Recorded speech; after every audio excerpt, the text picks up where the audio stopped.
안녕하세요. 반갑습니다.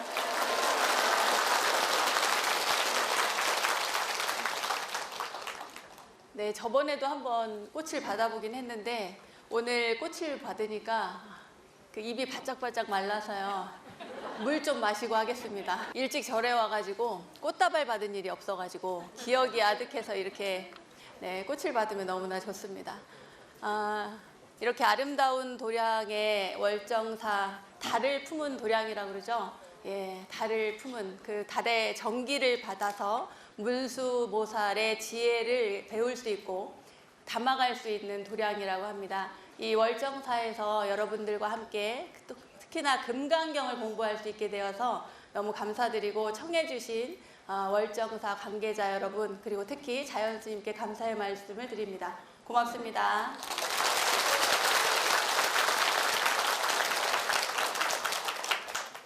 제가 오늘 주제로 한 것은 금강경에서 희망을 발견하다인데요.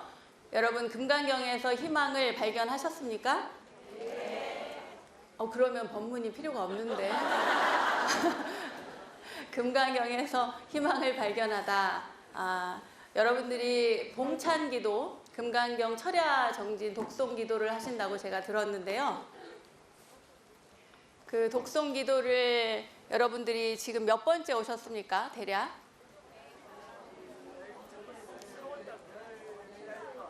10번? 11번? 한 번? 네, 각자 다 다르죠? 10번이신 분도 있고, 한 번이신 분도 있고, 5번인 분도 있고, 네, 그렇습니다.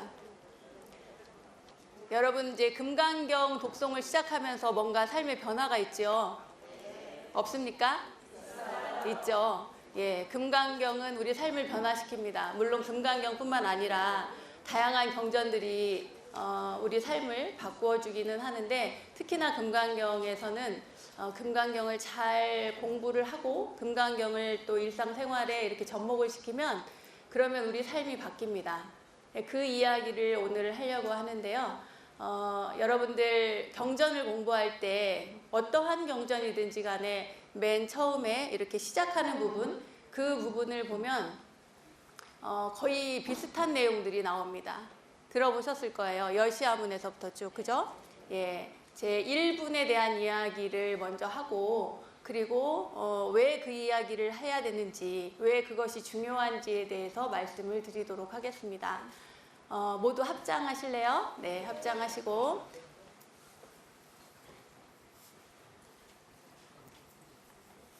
합장하시고 여러분 정구업 진원부터 제 1분 외우시는 분들은 다 같이 외우시고, 모르는 분들은 이 금강반야바라밀경 60페이지를 펴시면 그 60페이지에 한문으로 나오는 부분이 있습니다. 그 부분을 함께 보시면 됩니다. 정구업 진원부터 해볼게요. 시작.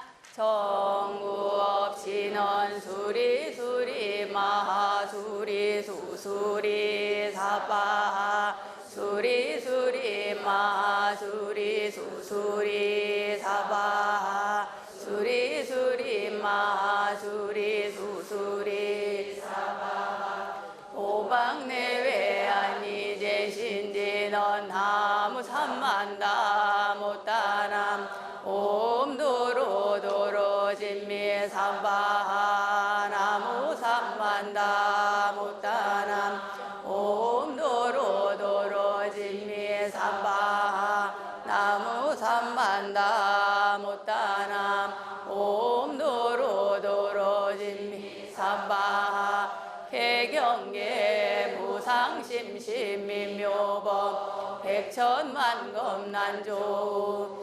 아금문견득수지 원해열의 진실의 개법장진언오 말하나 말하다 오 말하나 말하다 오 말하나 말하다 금강반야바라밀경 여시아문일시불 제사위부 기수급고 여대비구 중 1250인구 이시세존식 착의지발입 사위대성 걸시거기 성중 자재거리 한지본처 반사을 수의발세조 부자이자. 네, 여기까지 하겠습니다.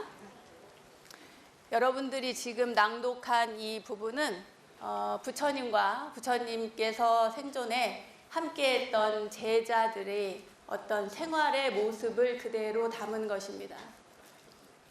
여러분들 하루하루 살아가는 것이 일상생활들이 참 벅차죠. 그래서 또 기도도 더 열심히 하는 것인지도 모르겠습니다. 저 멀리서 전국 각지에서 이렇게 금강경 봉찬 기도에 여러분들 참여하기 위해서 오시는 것은 각자 나름대로 내 삶을 개선하기 위해서 오시는 분들도 있을 것이고, 그리고 또 나름대로는 뭔가 소망하는 바, 나의 꿈이라든가 희망이라든가 이런 걸 이루기 위해서 오시는 분들 계시겠지만, 또 다른 한편으로는 내 사는 것이 너무 궁핍하고 내 삶이 너무 괴롭고 내가 그동안 살아오면서 했던 행위들 가운데 내가 받은 일들, 내 과보라든가 내 업장이라든가 이런 것들을 생각하면서 이 기도에 동참하신 분들도 있을 거라고 생각됩니다. 물론 이 가운데 상당수는 월정사와 자연스님이 좋아서 오신 분들이라고 생각이 들기는 합니다만, 네, 그렇긴 한데 이유야 어쨌든 간에 금강경 봉찬 기도에 다 같이 함께 할 수 있다는 것, 이게 가장 중요한 겁니다. 우리가 금강경에서 이제 희망을 발견하다 오늘 이 법문과 특히나 물론 저를 처음 보신 분들도 계시죠? 네. 처음 본 저를 이름도 못 들어보신 분도 계세요? 손 한번 들어보세요. 그런 분. 이름도 못 들어보셨어요?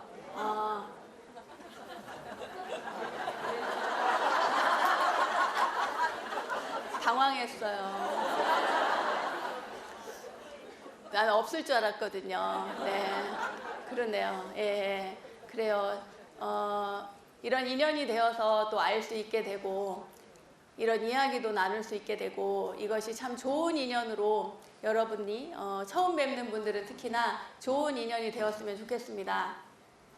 부처님께서 살아계실 때 여시아문 일십을 하면서 쭉 나오잖아요. 내용이 지금 낭독한 부분. 이 내용을 금강경에 이렇게 남기도록 만든 중요한 분이 계십니다. 누굴까요?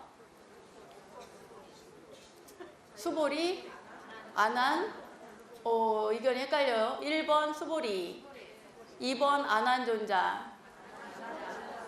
예, 반반 갈리네요. 예.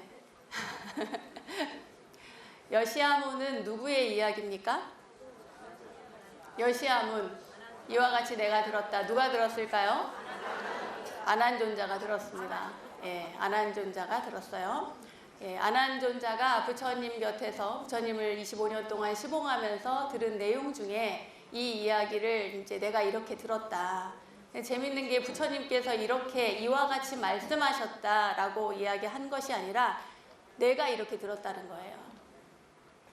여러분들 이야기할 때, 대화할 때 보면 어떤 스님이 그렇게 얘기하던데, 자연 스님이 그렇게 얘기하던데요, 원영 스님이 그렇게 얘기하던데요, 또는 어떤 스님께서 그렇게 얘기를 하던데요, 이렇게 주로 이야기하죠. 누구한테 들었을 때도 어느 보살이 그렇게 이야기하던데, 어느 거사가 이렇게 하던데, 이렇게 얘기하는데 그게 아니라 그렇게 내가 들었어요. 왜냐하면 제가 여기서 아라고 얘기해도 여러분들이 나가서 옮길 때는 어라고 옮길 수도 있고 똑같이 아라고 옮기는 분들도 물론 있겠지만, 그래서 대부분의 생각들이, 나의 생각들이 결합이 되어서 들은 내용을 살짝살짝 수정을 시킵니다. 부처님께서 똑같이 이렇게 말씀을 하셨어도 들은 사람에 따라서 내용이 좀 바뀔 수도 있는데, 아난존자이기 때문에 우리가 믿고 아난존자가 이렇게 들어서 우리들에게 내용을 전해주는구나. 그때 당시에는 글이라는 게 없었기 때문에 글을 그대로 이렇게 기록을 해서 남긴 것이 아니고 다 외워서 구전으로, 입에서 입으로 이렇게 전달을 했거든요. 특히나 안한존자가 이렇게 이와 같이 내가 들었다라고 하는 여시아문이라고 하는 글귀가 모든 경전에, 거의 대부분의 경전에 들어있어요. 그만큼 신뢰도가 높다는 얘기입니다. 안한존자가 이와 같이 내가 들었는데 어떤 내용을 들었냐? 어느 때에 일시불입니다. 여시아문 일시불. 어느 때. 사실 우리가 어느 때라고 하면은 여러분 어느 때가 어느 때예요? 어느 때라고 하면 몰라요. 그죠? 어느 지점을 몰라요. 어떤 지점인지. 특히나 인도 사람들은 시간에 대한 개념이 굉장히 모호해서 어느 때, 그때라고 하면은 그때가 그때인 거죠. 그때가 어느 때요? 어느 때야 이렇게 되는 거예요.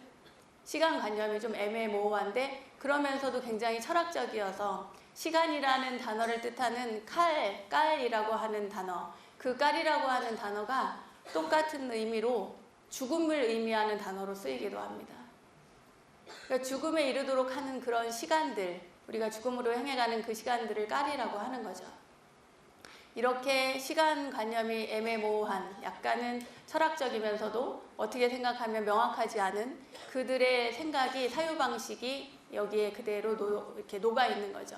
여시아문 일시, 어느 때에 부처님께서 사위국에 계실 때, 제4위국, 사위국이라고 하는 사위성이라고 하는 곳에 계실 때 기소급고독원은 여러분 잘 아실 거예요. 급고독장자가 만든 급고독장자라고 하는 인물이 중요합니다. 기소급고독원 할 때 그 급고독장자가 만든 그 장소, 이 급고독장자는 원래 이름은 급고독장자가 아니었어요. 수다타라고 하는 사람이었는데 이 사람이 얼마나 자애롭고 많은 사람들을 위해 했는지 어렵고 외롭고 힘든 사람들에게 무언가를 보시를 많이 하고 나누어 주어서 이름이 오죽하면 급고독이에요. 고독한 이들에게 나누어 주는 사람. 그런 사람을 정말 그것이 몸에 배이고 삶에 배어 있어서 그 사람 이름을 부르지 않고 급고독장자라고 불렀던 거예요. 급고독장자가 부처님께 공양을 올리기 위해서 만들었던 급고독원, 그 기수급고독원에서 이제 부처님께서 많은 여러 비구 대중들과 함께 있습니다. 그 비구 대중이 몇 명이에요? 오늘 1250명 왔을까요? 네. 넘어요? 네. 넘어요.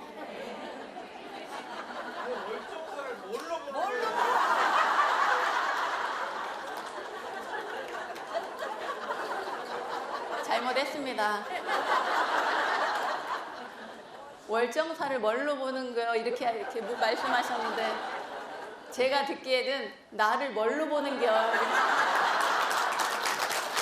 이렇게 들렸어요. 그래요. 특히나 월정사에서 요즘에 한국 불교를 대표하는 자연 스님이 한국 불교를 대표하고요. 저는 오늘 들으니까 여기 주지 스님께서 저보고 조선 불교를 대표한다고 해서 네, 조선 불교를 대표한다고 그렇게 말씀하셔서 한참 웃었는데요. 어쨌거나 이 자연 스님과 함께하는 금강경 봉창기도 아마도 자연 스님이기 때문에 이렇게 더 많은 대중들이 전국에서 모인 게 아닌가 싶습니다. 부처님보다 더 많은 대중을 이끌 수 있는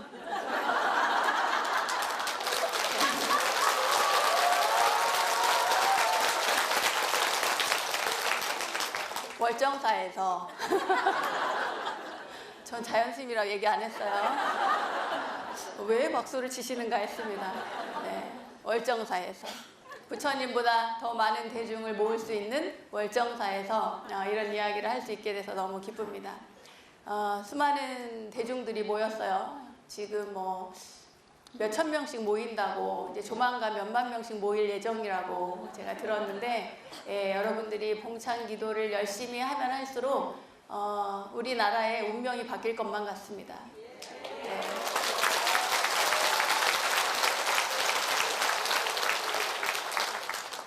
잘했죠?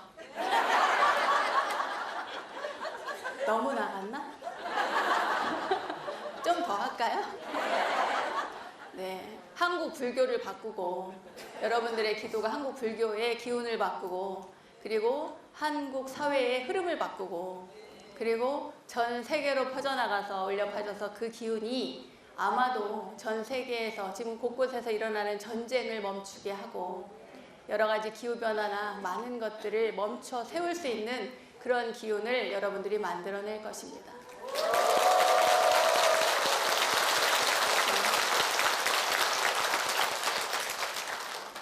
부처님께서 1250명의 비구 대중을 모아서 이제 함께 생활을 하실 때인데 그때 왜 그러면은 1250인구인가? 여러분 1250이라고 하는 숫자가 어디서 나왔는지 아시겠어요? 좀 헷갈리죠? 네, 항상 어느 경전이나 보면은 대부분 1250명 이렇게 나오는데 일단 1000명에 대해서 먼저 얘기를 하죠. 이제 처음 들으시는 분들도 있으니까 먼저 1000명은 부처님께서 깨달음을 성취하시고 나서 얼마 안 됐을 때 그러니까 불을 모시는 그러한 외도들이 있었어요. 그래서 까사파 삼형제라고 하는 분들이 계셨는데 이 세 분이 불을 믿고 뭐 이렇게 용을 모시고 뭐 하는 그러한 류의 어떤 종교를 가지고 있었는데 이 삼형제는 마하가사파하고는 관계가 없습니다. 우리가 알고 있는 대가섭존자하고 틀리고요. 까사파 삼형제라고 해서 큰형, 작은형, 뭐 막내 이렇게 3형제가 그렇게 종교 단체를 운영을 하고 있는 그런 때가 있었습니다. 그래서 그때 부처님께서 가셔가지고 마침 그 마을을 지나게 돼서 하룻밤만 좀 묵어가게 해달라 이렇게 이야기를 합니다. 하룻밤을 묵어가게 해달라 하니까 그때 약간 짓궂은 생각이 들어서 까사파 형제가 제일 큰 형이 이제 약간 짓궂은 생각이 들어가지고 큰 동용이 모셔져 있는 사당에 들어가서 거기서 자려면 자라고 다른 곳은 잘 곳이 없다 이렇게 이야기를 합니다. 그렇게 해서 부처님이 직접 그 사당에 들어가서 거기에서 이제 하룻밤을 묵게 되는데요. 묵게 되면서 하룻밤을 지내는 사이에 그 동룡을 제압을 하게 됩니다. 그래서 아침이 되면 이미 그 뱀의 밥이 됐겠지 이렇게 생각을 죽임을 당했겠지 이렇게 생각을 했는데 아침에 너무 맑고 밝은 모습으로 부처님께서 그 사당을 나오신 거예요. 걸어서. 그러니까 이게 어떻게 된 일인가. 그래서 그들이 그 까사파의 맏형이 이제 귀의를 하게 됩니다. 부처님께 귀의를 하게 되고 남은 제자들에게 자기가 이끌고 있는 제자들 그러니까 큰형이 이끄는 제자들이 있고 작은형 그리고 막내가 이끄는 제자들이 각각 있는데 그들을 포함해서 다 합해서 1000명의 제자가 있었어요. 그래서 그 1000명이 일단 부처님께 귀의를 하게 됩니다. 먼저 맏형이 귀의를 하고 그 강의 상류에 있던 것들이 이제 머물고 있었는데 그 상류에서 생활하던 것들을 이제 강에 떠내려 보내요. 그 종교와 관련된 기존의 종교와 관련된 것들을 강물에 띄어보내니까 밑에 중류 하류에 있던 그 동생들이 보고 뭔가 큰일이 난 것 같다. 이래서 형에게 찾아갑니다. 그리고 형의 이야기를 듣고 나서 함께 부처님께 귀의하게 돼요. 그래서 까사파 삼형제의 제자들이 부처님께 몽땅 귀의하게 돼서 일단 1000명이 생깁니다. 그리고 여러분들 잘 아시는 사리불과 목걸련 사리불존자, 목련존자 잘 아시죠? 네, 사리불존자에게 100명의 제자가 있었어요.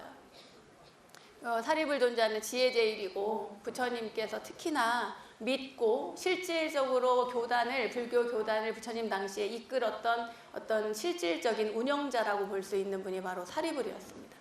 그 사리불에게 제자가 100명이 있었고 목련존자에게도 100명이 있었는데 이 사리불존자가 먼저 부처님께 귀의하면서 그때 목련존자도 함께 부처님께 귀의하게 됩니다.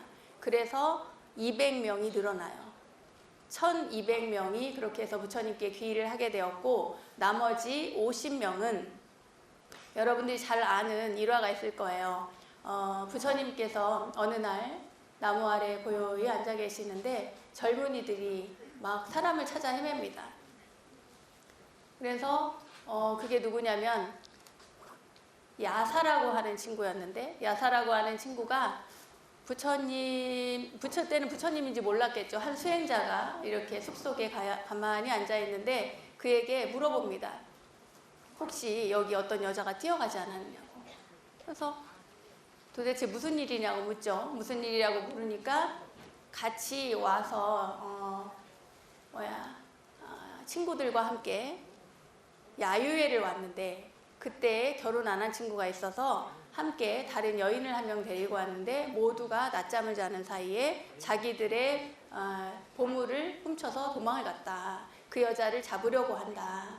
그런데 혹시 수행자가 여기 있는 동안에 이 길로 갔을 것 같으니까 그 여자를 본 적이 없느냐고 묻습니다. 그러니까 부처님께서 그 여인을 찾는 것이 중요한가? 나 자신을 찾는 것이 중요한가? 이렇게 물어요. 그 물음에 각성이 된 젊은이가 출가를 하게 되는데 그때 친구들 50명이 같이 출가를 합니다. 그렇게 해서 지금 몇 명이 됐어요? 1250명. 야사와 야사의 친구들이 함께 출가함으로써 1250명의 비구 승이 탄생을 하게 되는 거죠. 재밌습니까? 네. 대답을 참 잘하시네요. 자, 여시아문 일십을 제사이고 기수급고독원 여대 비구 중 1250인구까지 했습니다. 그 다음에 이시 세존. 한때에 그때에 세존께서 밥을 공양을 드실 때가 됐어요. 식시. 밥을 먹을 때 식시가 되었어요. 그때 공양을 할 때가 됐으니까 옛날에는 부처님 당시에는 공양을 하는 방식이 정해져 있습니다. 이렇게 절에서 다 같이 먹는 그런 것도 있긴 하지만 대부분은 걸식을 하러 나가죠. 탁발을 하러. 근데 그냥 나가지 않고 이렇게 차의지발, 옷을 단정하게 소하고 바루를 들고 그리고 아침에 동이 틀 때 일어나서 갑니다. 어디로 가냐면 어디로 갈까요? 네, 밥을 얻을 수 있는 곳이 마을이니까 마을로 갑니다. 마을로 가서 이제 공양을 청하게 되죠. 공양을 청하는데 그때 공양을 청할 때에도 방법이 있습니다. 그냥 저기 오늘은 저 집에 한번 가볼까? 오늘은 저 집에 한번 가볼까? 아니면 이 집에 가난한 집에 한번 가볼까? 부잣집에 가볼까? 이렇게 하지 않습니다. 평등하게 처음부터 7집을 가되 내가 정한 집부터 순서대로 7집을 가게 되어 있습니다. 차제거리라고 하는 단어가 여기에 해당이 되는데요. 어떠한 제자는 가섭존자 같은 경우에는 부유한 집이 아니라 가난한 집만 골라서 갔어요. 왜냐하면 그들에게 공양을 받음으로써 공덕을 짓게 하려고. 그런데 수보리 존자 같은 경우에는 부유한 집만 갔습니다. 또 어떤 분은 안한 존자가 그랬다라는 얘기도 하는데요. 아무튼 부처님 제자 가운데는 부유한 집만 찾아다니면서 이렇게 탁발을 한 분이 계셨습니다. 예, 부처님께서 그것은 옳지 않다 그러는 거예요. 왜 그렇게 했느냐고 물으니까 가난한 집은 자기도 먹고 살 게 없는데 어떻게 우리에게까지 공양을 하겠습니까? 이렇게 얘기를 해가지고 그럴싸한 느낌이 듭니다. 또 가섭존자 얘기를 들어보면은 아니 부유한 사람들은 이미 공덕을 많이 지었을 텐데 가난한 사람들은 공덕 지을 기회가 없지 않습니까? 그러니 그들을 찾아가서 공덕을 짓게 만들어야 맞습니다. 저는 그렇게 생각합니다. 라고 해서 들어보면은 얼핏 들어보면 또 그 얘기가 맞는 것도 같습니다. 그죠?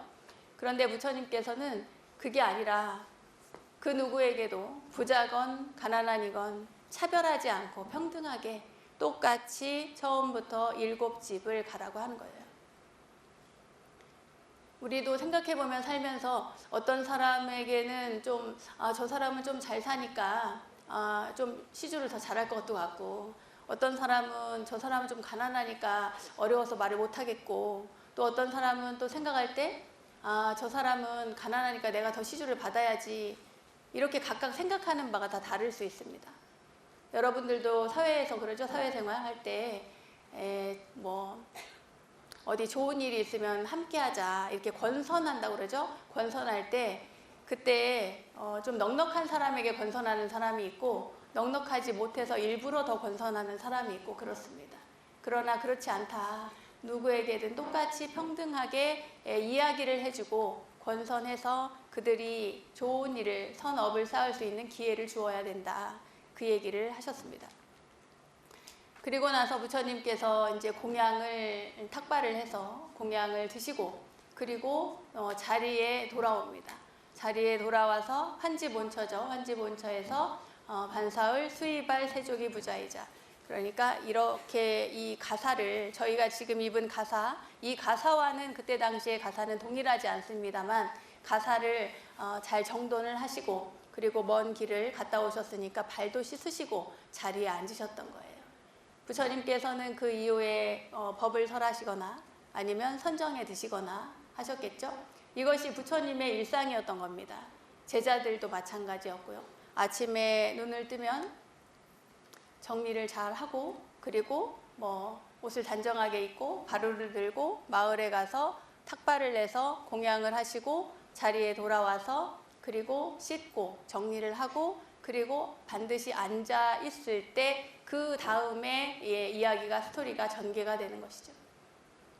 이것이 부처님과 부처님의 제자들의 일상 그리고 일상생활이었는데 여러분들에게 이 이야기를 말씀드리는 이유는 우리가 살아가는 데 있어서 하루하루가 굉장히 지겹고 힘든데 사실은 부처님도 마찬가지로 똑같은 일상을 반복했다는 거예요.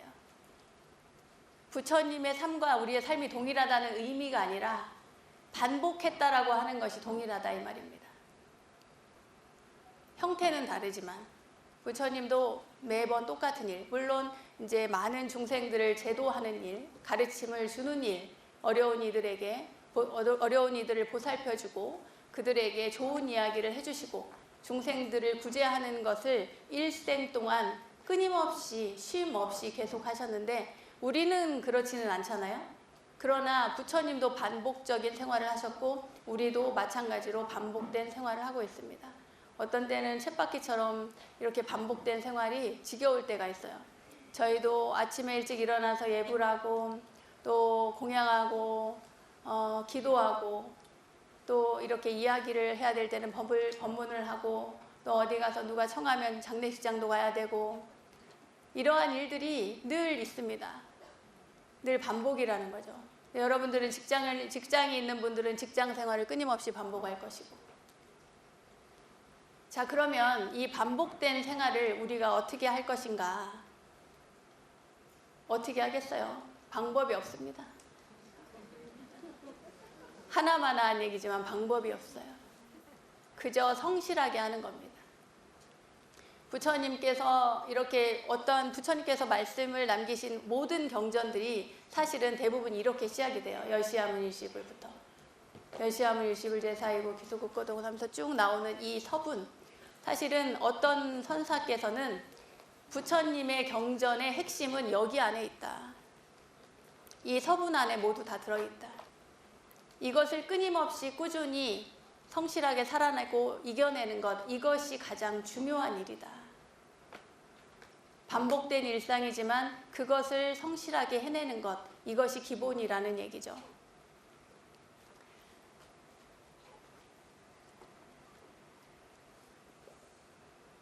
그러나 똑같은 일을 하더라도 우리가 그것을 어떻게 할 것인가, 그것이 바로 오늘 이야기하고 싶은 희망입니다. 똑같은 일상에서 나는 매일 똑같은 걸 반복하는 것 같지만 사실 우리가 살아가는 이 순간은 지금뿐이거든요. 지금뿐이에요. 여러분들과 제가 이 자리에서 똑같이 다시 똑같은 복장으로 똑같은 얼굴로 다시 만날 확률은 제로입니다. 앞으로 여러분들을 이 자리에서 같은 내용을 가지고 이야기할 일은 없을 거란 말이죠. 여러분도 마찬가지고 저도 마찬가지입니다. 지금 이 순간은 오직 지금뿐이거든요. 그런데 그렇다면 우리는 어떻게 할 것인가? 금강경 나중에 또 독송해도 되지 뭐. 금강경 하는 동창기도에 다음 달에 월정사에 또 오면 되지 뭐. 이렇게 생각할 수 있을 수도 있지만 그렇지만 지금 이 순간은 지금뿐이라는 거예요. 똑같은 일은 오지 않는다 이 말입니다. 자, 그럼 마음을 어떻게 일으킬 것인가? 그것이 오늘의 핵심인데요. 마음을 어떻게 일으킬 것인가? 사실은 탁발을 할 때에도 그냥 부처님께서 7집을 가라고 했으니까 나는 7집을 가서 탁발을 해서 먹으면 된다. 이렇게 할 수도 있습니다.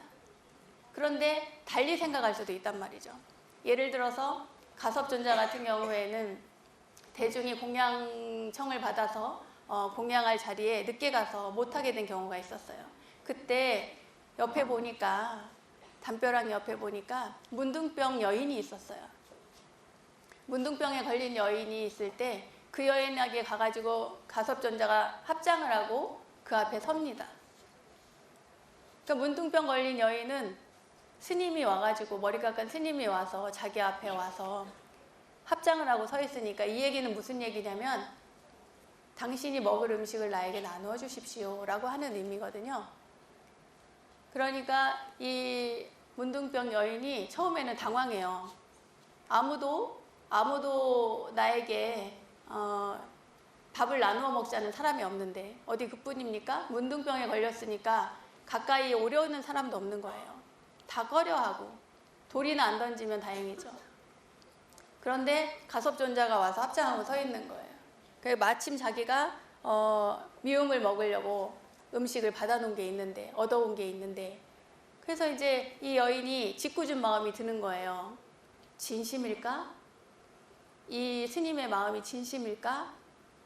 그래서 이렇게 손이 문드러져 있는데 그 죽을 그냥 스님께 드리면 되는데 손가락을 넣어서 휘 한번 저어서 줍니다. 휘 젓는 사이에 손가락이 빠져요 거기에. 근데 가섭존자가 그걸 받아요. 그랬더니 그 손가락을 건져내고 그 자리에서 그 미음을 마십니다. 그 미음을 마실 때 이 문둥병에 걸린 이 여인이 눈물을 흘리는 거예요. 얼마나 기가 막혀요. 사람들이 다 나만 보면은 멀리하고 저리 가라 그러고 돌을 던지고 그러는데 세상에 자기한테 와서 음식을 공양을 받겠다고 하는 것도 너무나 놀라운 일인데 내가 정말 믿지 않은 상태에서 그 미음을 드렸는데 그걸 내가 보는 앞에서 그걸 드시는 거예요. 그러니까 이 여인이 너무 감사하고 감동을 받아서 눈물을 흘리는 거예요. 그걸 다 드시고 나서 눈물을 흘리는 여인에게 말씀하시기를 나는 공양을 받기 전에도 음식을 먹기 전에도 음식을 먹는 동안에도 음식을 먹고 난 다음에도 이 음식이 더럽다는 생각이 없었다. 그래요. 이 여인이 눈물을 막 흘리고 그리고 나서 이제 너무나 감사해서 스님께 인사를 하고 머지않아서 죽게 됩니다. 그 여인이 천상에 태어나요. 그때 그 가섭존자에게 공양을 올린 그 공덕으로. 그래서 나중에 가섭존자에게 천상에서 내려와가지고 그랬다는 겁니다. 스님께 평생 스님께 공양을 올리고 싶습니다. 스님이 원하시는 곳, 스님이 가시는 곳곳마다 따라다니면서 공양을 올리겠다는 이야기를 했다는 거예요. 그래서 그때는 가섭존자가 거절을 하죠. 아무튼 이렇게 우리가 똑같은 일상인데도 마음 한번 바꾸느냐, 어떻게 바꾸느냐에 따라서 삶이 달라진다는 겁니다. 마음을 바꾸는 거예요. 마음을. 새로운 마음을 내야 되는 거죠. 그런데 우리는 일상에서 그러지 않는다는 거죠. 그러지를 못하는 건지 그럴 마음이 없는 것인지. 이탈리아에 가면은 그 아기 성상이 있는 그런 분수대가 많이 있습니다.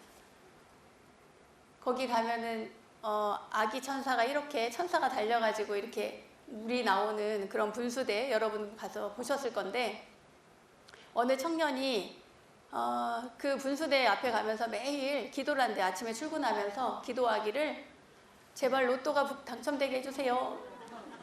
제발 복권이 당첨되게 해주세요. 그래서 이렇게 맨날 기도를 하고 동전 하나 던지고 가는 거예요. 그래서 그것이 계속 반복이 됩니다. 매일매일 출근하면서 제발 동전 하나 던지고 제발 복권 좀 당첨되게 해주세요. 로또 좀 당첨되게 해주세요. 그랬다는 거예요. 근데 어느 날 이 청년이 출근할 때 뚝 던지고 나서 제발 로또가 당첨되게 해주세요 그랬는데 갑자기 아기 천사가 눈을 번쩍 뜨더라는 거예요. 동상이 눈을 번쩍 떠요. 그러더니 하는 말이, 야, 로또부터 사고 빌어. 그랬다는 거예요. 그렇지 않습니까? 우리는 빌기는 열심히 빌어요. 오늘 금강경 봉창기도에 와서도 봉창기도 철야를 하고 나서 뭐 되게 해주십시오 뭐 이런 분들도 계실 거예요. 그죠? 예, 모두에게 회양하는 사람도 있겠지만 뭐 좀 해주십시오, 뭐가 잘 되게 해주십시오, 또는 뭐가 이루어지게 해주십시오 라고 빌기는 하는데, 그런데 로또처럼, 로또 청년처럼 로또를 사지 않고 빌기만 할 수 있다 이 말이에요. 우리 아이가 성적이 오르게 해주십시오 라고 빈다면 그 아이가 공부를 잘할 수 있는 환경을 만들어줘야 되는 거죠. 그죠? 내가 뭔가를 나아지게 하려고 하면 내가 어떤 의지를 가지고 부단히 노력을 해야만 그것을 성취할 수 있다. 그 말입니다. 자신의 의지가 그만큼 중요한 거죠. 왜요? 로또 사야겠다 이 생각하고 있습니까 지금? 이 와중에 열심히 살라고 얘기했더니 아 맞아 로또부터 사야겠다. 집에 가서 갈 때 로또 사가야겠다 막 이러고. 그 생각하셨어요? 표정이 지금 그런데 뭐 아니야 한 장 샀는데 2장 사야겠다 막 이렇게 네, 그래요. 우리가 뭐든지 좋습니다. 로또가 정말 당첨되고 싶다면 로또를 사야 되는 게 맞겠죠. 그러나 요행을 바랄 필요가 없습니다. 요행을 바라서는 안 된다 이 말입니다. 요행이 될 가능성이 별로 없고 안 됐으면 성질만 나죠. 성질 낼 것도 없습니다. 그거 다 기부금으로 사회 환원되니까 또 뭐 꼭 나쁘다고 생각은 안 합니다. 어쨌거나 다시 얘기를 돌려서 우리가 부처님의 일상을 이야기를 하고 거기에서 마음을 새로 꺼내어서 이야기를 하는 것인데, 그 마음을 어떻게 일으킬 것인가. 우리가 가섭존자 같은 마음을 일으키기는 쉽지 않습니다. 저보고 그 문득병 환자의 그 손가락 빠진 미음을 먹으라면 저는 못 먹겠습니다. 솔직히. 여러분들 드실 수 있을까요? 자연스님 드실 수 있을까요?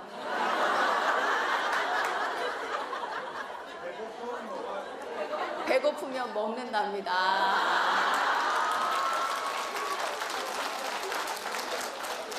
배가 안 고프면 안 드시고 배가 고프면 먹는답니다. 예, 그래요. 그죠? 배가 고프면 뭐라도 먹겠죠. 우리가 마음을 뭐라고? 손가락이 제가 이거를 방송용이라서 옮기지 않겠습니다. 궁금해요? 네. 뭐라고 하셨을지 궁금해요? 네. 안 알려줌. 네, 떨어진 손가락이라도 드시겠답니다. 저분은 굉장히 의지가 강한 분이세요. 제가 보니까 의지가 너무너무 강한 분이세요. 저분은 정말 크게 될 분이에요. 제가 보니까.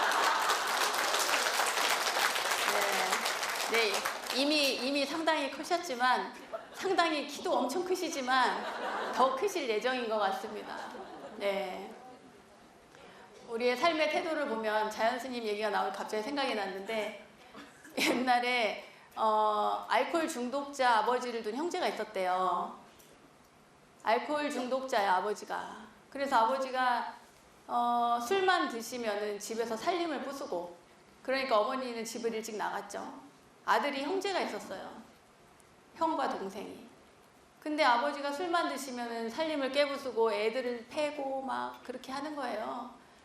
그런데 이 아들이, 형제가 커가지고 형은 아버지처럼 알코올 중독자가 돼서 싸우다가, 술 마시고 주정하고 다른 사람하고 싸우다가 교도소에 가게 됐어요. 엄청 크게 싸워가지고 상대를 폭행해서. 근데 동생은 이상하게 공부를 잘해가지고 나중에 커서 변호사가 됐어요. 그래서 인터뷰를 했습니다. 어떤 사람이 가서 형에게 가서 물었어요. 아버지가 알코올 중독자인데 당신도 왜 알코올 중독자가 됐냐? 아버지를 싫어하지 않았냐? 그랬더니 자기는 자기 아버지 때문에 자기 인생이 망쳤다는 거예요. 아버지가 술만 드시면 자기를 괴롭히고 형제를 괴롭히고 집안 살림을 부수고 사람을 때리고 하니까 자기는 아버지 때문에 자기 인생이 망쳤다. 그래서 자기는 이렇게 살 수밖에 없다는 거예요. 근데 동생에게 가서 물어보니까 자기는 아버지가 너무 싫었대요. 똑같이 형처럼. 그런 아버지가 너무 싫었대요. 근데 그런 아버지 덕분에 자기는 그런 사람이 되지 않으려고 노력했다는 거예요. 그러니까 누구 때문에 라는 것을 빌미로 해서 살아갈 사람과 누구 덕분에 라는 마음 자세로 살아가는 사람의 태도는 완전 다른 겁니다. 누군가의 덕분에 금강경 봉창 기도를 하고 인생이 바뀌었다는 여러분들은 금강경 덕분에, 월정사 덕분에, 자연스님 덕분에, 이렇게 덕분에라는 마음으로 삶을 바꾸어 나가고 있는 굉장히 긍정적인 사람들인 거죠. 그런데 나는 기도해도 뭐 되는 일이 없고, 뭐 시주를 해도 뭐 공덕이 쌓이는 것 같지 않고, 뭐 열심히 비는데 뭐 안 되는 것 같고, 이런 사람은 누구 때문이 되는 거예요. 자꾸만. 예, 세상에 우리가 살아갈 때는 감사할 일들이 굉장히 많습니다. 그 감사한 마음을 우리가 알아차려야 되는데 감사한 마음을 알아차리지 못하고 살아가는 경우가 굉장히 많아요. 그러니까 여러분들이 이제 누구 때문에가 아니라 누구 덕분에라는 마음으로 살아가는 것이 굉장히 중요하다. 이제 자연스님 덕분에 제가 또 이런 이야기를 또 꺼냈습니다. 금강경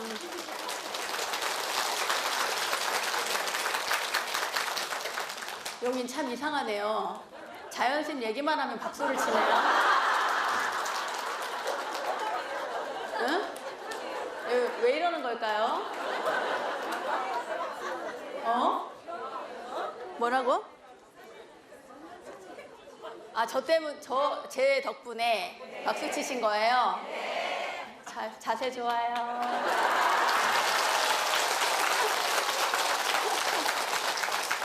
감사합니다. 네, 이렇게 또 서비스를 립 서비스를 해주시네.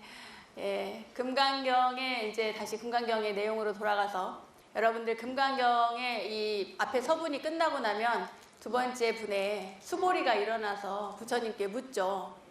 그 부분 기억나십니까? 예, 수보리가 일어나서 묻습니다. 뭐라고 묻습니까? 세존이시여, 최상의 깨달음에 대한 마음을 일으킨 이는 어떻게 머물며 어떻게 그 마음을 다스려야 합니까? 라고 하는 질문을 하죠. 그쵸? 세존 선남자 선녀인 발안욕따라 삼명 삼보리 응운하조우나 항복기심이라고 하는 부분이 바로 그 뒤에 나와요. 그죠? 오늘 이따가 경전 독송할 때 그 부분을 잘 보십시오. 그런데 어떻게 마음을 머물며 어떻게 그 마음을 다스릴 것인가에 대한 질문에 부처님께서는 뭐라고 하셨을까요?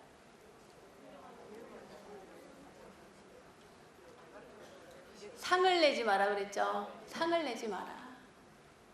상을 내지 마라는 거는 생각을 일으키지 마라는 얘기와 통합니다. 이어집니다. 상을 내지 마라. 누구를 구제하였으나 구제했다는 생각을 일으키지 마라.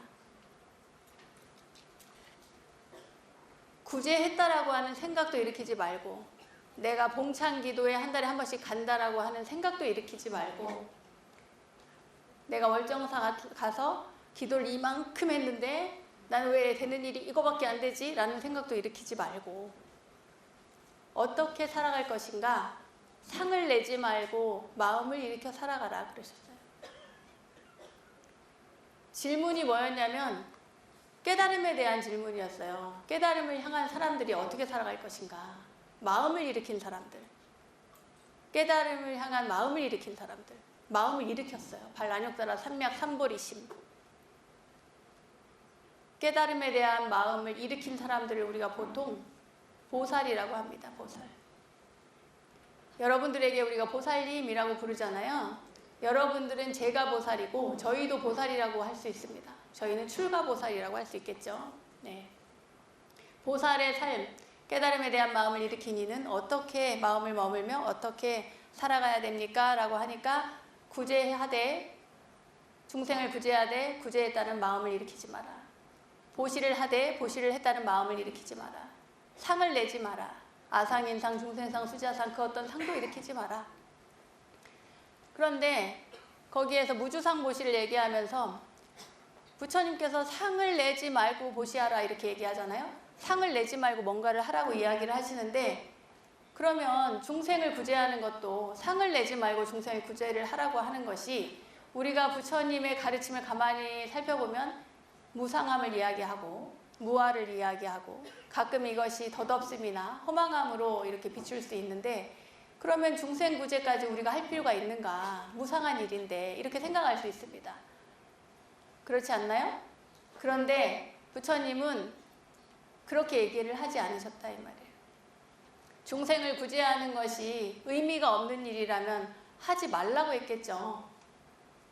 그런데 하라고 하셨어. 다만 앞에 단서가 붙어요. 어떤 단서? 상을 내지 말고 구제해라. 금강경은 사람들한테 무수한 선행을 해라, 자비를 해라 이렇게 권함과 동시에 이 세상이 무상하다는 것을 늘 일식해서 마음에 머물거나 집착함이 없도록 그렇게 사람을 만들어서 자비심을 더 강화시켜서 살아갈 것을 주문을 합니다. 저희가 여기 금강경에서 희망을 발견하다 그 뒤에 응무소주 이생기심이라고 붙였어요. 그죠? 응당 머무는 바 없이 그 마음을 낼지니라. 머무는 바 없는 마음을 내는 것이 아니라 머무는 바 없이 마음을 내라는 거예요. 머무는 바가 없는 어떤 특별한 마음이 있는 것이 아닙니다. 무언가가 있는 것이 아니죠. 이 세상을 볼 때 모든 것들을 다 관하면서도, 그러면서도 다시 뭔가 허망한 것을 관하면서도 그 속에서 다시 마음을 일으키라는 거예요. 아까 그 형제 이야기를 했죠. 알코올 중독자 아버지 이야기. 그 아버지를 둔 그 동생, 변호사가 됐다는 그 동생이 자기가 살면서 자기는 또 얼마나 괴로웠겠어요.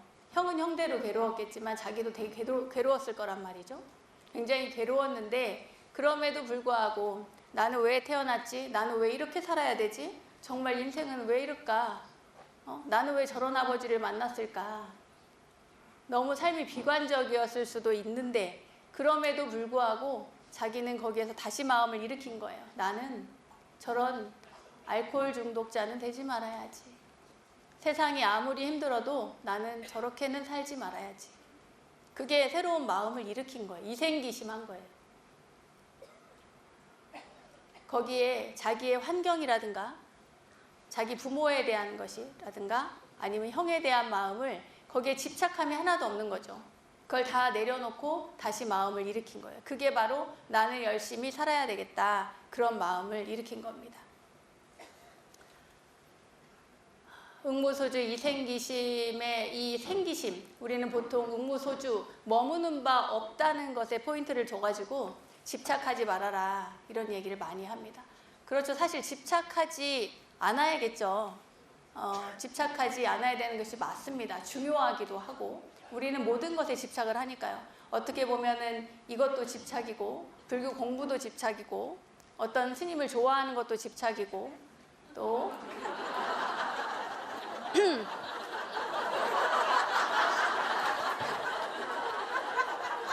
갑자기 이렇게 더워지지? 얼굴이 빨개졌어요. 네. 잘못했습니다. 네. 집착도 괜찮습니다. 그렇지. 결혼은 또 필요하죠. 집착이. 월정사에 금강경 봉창기도 오는 거 집착 너무 좋죠. 아주 좋습니다. 정초기도 꼭 해야지 아주 좋아요. 네. 삼재풀이 꼭 해야지 자세 좋습니다. 네. 그렇게 긍정적인 거 실제로 그렇습니다, 여러분. 제가 말을 자꾸 돌리는 것 같은데 뭔가 희망이 있고 내가 무언가를 이루어야겠다라고 한다면 거기에 일정 부분 집착이 있어야만 내가 노력을 하고 그걸 이룰 수가 있거든요. 그렇지 않습니까? 네. 그럼요. 네. 아니 왜 웃지?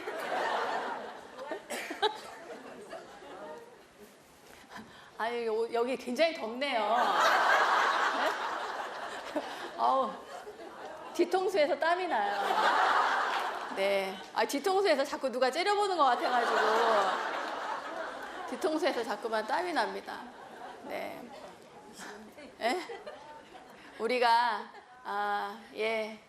금강경에서는 머무는 바 없이 그 마음을 내라고 했는데 머무는 바 없는 집착함을 없애는 것도 굉장히 중요하지만 나의 올 1년 목표를 위해서는 적당한 집착이 또 필요하다.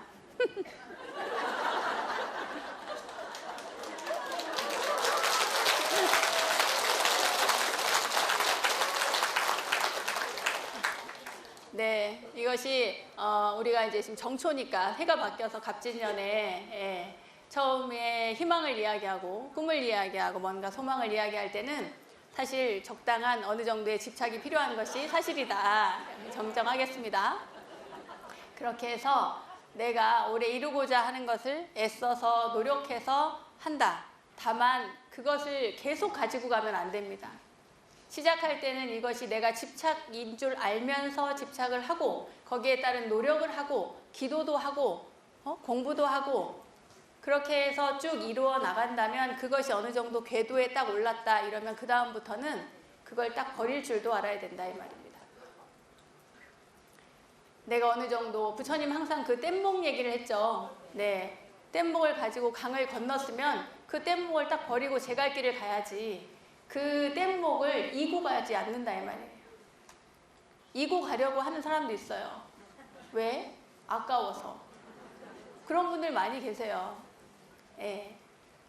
물론 그걸 가지고 자기는 갖고 가서 수리해서 다른 사람에게 준다든가 뭐 이렇게 한다는 뭐 의미 있는 이야기를 던지기도 합니다만 금강경에서는 그런 이야기를 하는 것이 아닙니다. 내려놔라. 내려놔라. 대신에 이렇게 꿈을 가져야 될 때, 희망을 가져야 될 때는 나에게 필요한 만큼의 집착이 필요하다. 소망이 필요하다. 생에 대한 집착도 마찬가지입니다.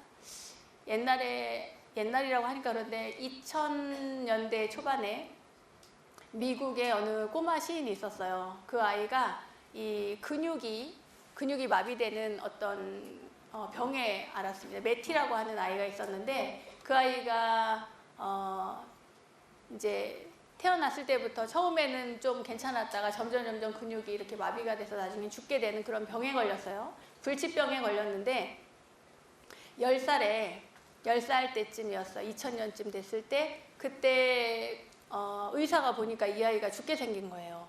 며칠 못 살겠는 거야. 그래가지고 그 아이에게 묻습니다. 꼭 하고 싶은 게 뭐가 있냐고 물어요. 혹시 하고 싶은 게 있냐고. 그러니까 마지막 소원을 묻는 거죠. 죽기 전에 네가 하고 싶은 게 뭐냐. 그걸 하면 좋겠다. 그랬더니 이 아이가 뜻밖에도 하는 이야기가 시집을 내고 싶어요. 그런 거예요. 아주 어릴 때부터 시를 썼는데 그걸 묶어서 시집을 내고 싶어요. 그리고 카터 전 대통령을 만나보고 싶어요. 오프라 윈프리 쇼에 나가보고 싶어요. 이렇게 3가지 소원을 얘기한 거예요. 그러니까 물은 의사가 너무 황당하죠. 당혹스러운 거예요. 무슨 애가 과자를 사달라거나 아니면 장난감을 사달라거나 이러한 것을 대답할 거라고 생각을 했는데 그게 아니라 죽기 전에 시집을 내고 싶어요. 자기가 모아놓은 그동안 써왔던 글을 그 글을 많은 사람들이 읽게 하고 싶어요. 이렇게 얘기를 한 거예요. 근데 실제로 그 아이가 며칠 안 있으면 죽을 것 같았는데 그래? 그러면 시집을 한번 내볼까? 해서 자원봉사자들과 함께 그 시집 만드는 작업을 하고 그러면서 얘가 삶의 의지가 생긴 거예요. 더 깊이. 생에 대한 집착이 생긴 거예요. 그래서 더 열심히 살아야지. 이거를 다 마무리하고 죽어야지 내가. 그랬을 겁니다 아마. 그런데 그 아이가 그 시집을 진짜로 묶어요. 그래서 자원봉사자들의 도움을 받아서 시집을 만들어서 그래서 시집을 내고 두 번째 시집까지 냅니다. 근데 이 아이가 두 번째 시집까지 내고 그리고 이 이야기가 스토리가 세상에 알려지면서 그 두 번째 소원이 대통령을 만나는 거였잖아요. 그 두 번째 소원도 이룹니다. 이 아이가. 이루게 돼요. 그리고 세 번째 소원인 오프라 윈프리 쇼에도 출연을 하게 돼요. 출연해가지고 이야기를 하죠. 이런저런 이야기를 합니다. 근데 그때 그 아이가 했던 이야기 중에 왜 나한테 이런 병이 생기지? 왜 나한테 이런 일이 일어나는 거지? 우리 그럴 때 있잖아요. 자기가 힘든 일을 겪으면 왜 나한테만 이런 일이 일어나지?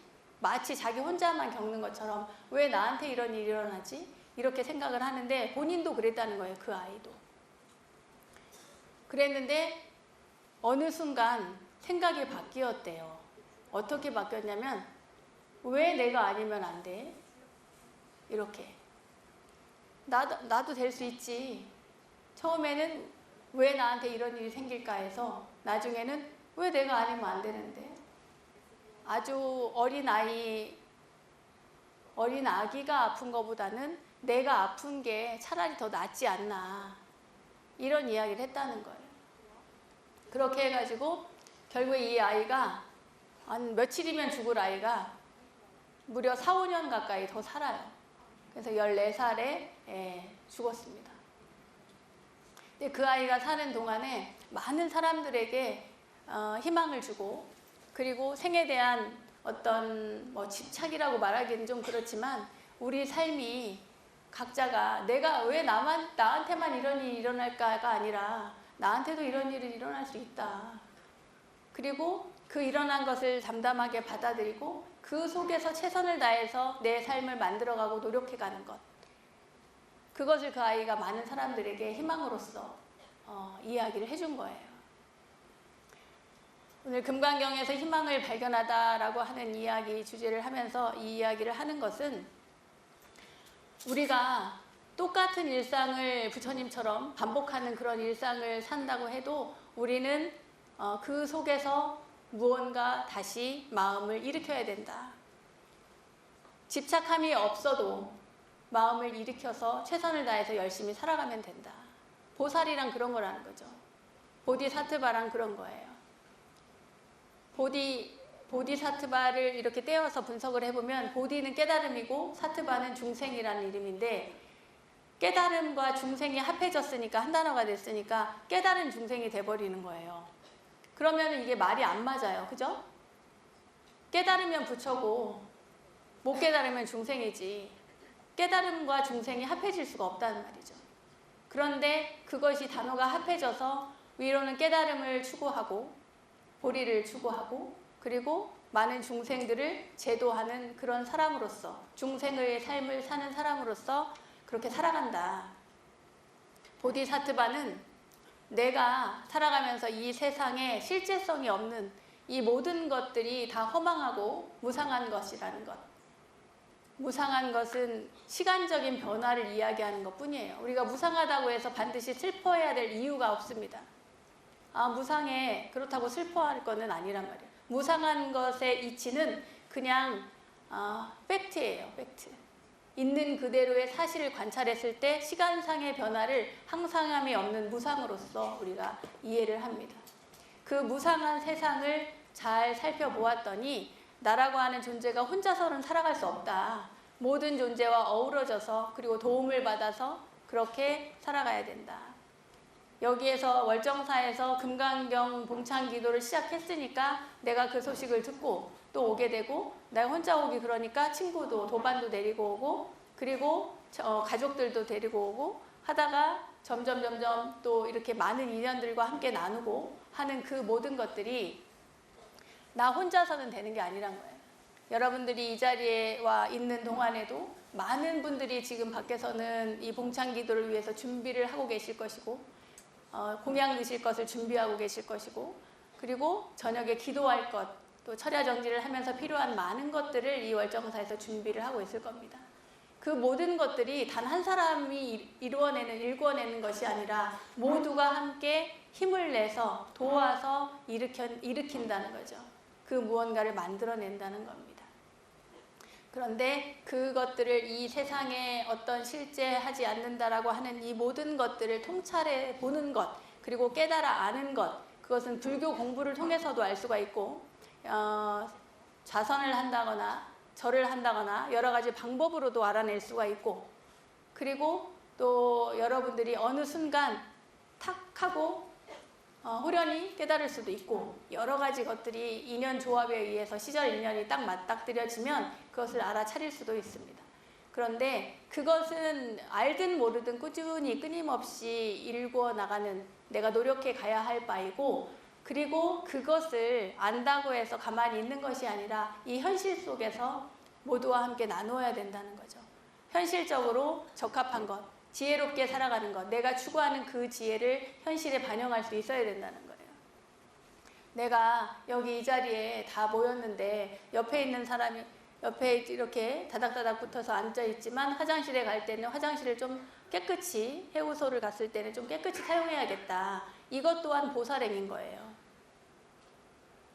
앞다투어서 막 이렇게 우왕좌왕하는 그 사이에도 나는 질서를 차분하게 지켜서 이동하고, 질서를 잘 지켜서 앉고, 그리고 합송할 때에도 나 혼자만 이렇게 막 독송하는 것이 아니라 옆에 있는 사람들과 입을 맞추어서 함께 독송하는 것, 이것도 또한 바로 보살행이다.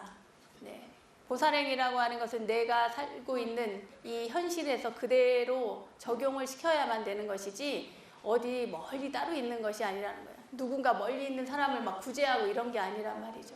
지금 이 자리에서 오늘 철야 정진을 통해서도 충분히 구현될 수 있는 것이 바로 보살행이다.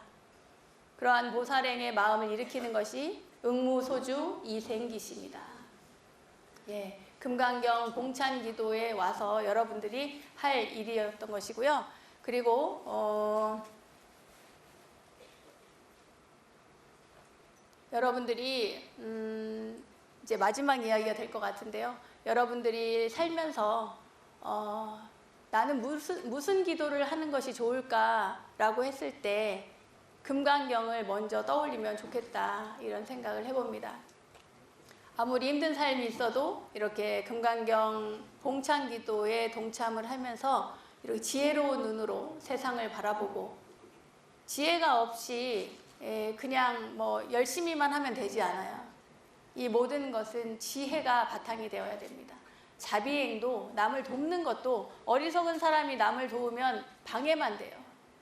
지혜 없이 열심히만 하면 방해가 된단 말이에요. 장애가 될 수 있고, 반드시 지혜를 바탕으로 해서 방편을 써서 남을 돕기도 하고 공부도 하고 여러 사람들 함께 더불어 살아가는 공동체를 우리가 함께 해야 된다, 이 말씀을 드리고 싶습니다.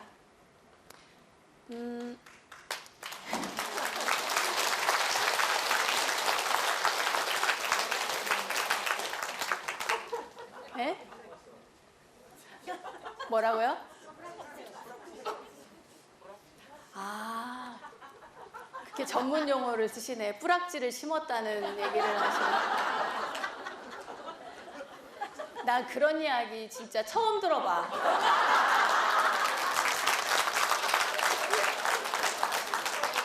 제가 가만히 생각해 보니까 자연 스님이 어디 법문하러 가시면 종종 쓰는 방식이 아닌가 싶습니다. 네, 곳곳에 뿌락지를 심어놓고 박수를 치게 만드는 뭐 그런 일종의, 네.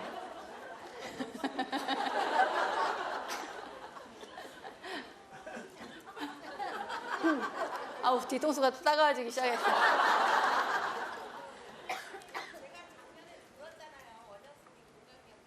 네. 네. 네.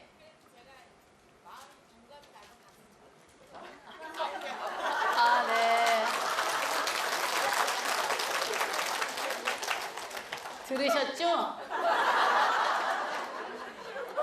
들었어요? 못 들었어요?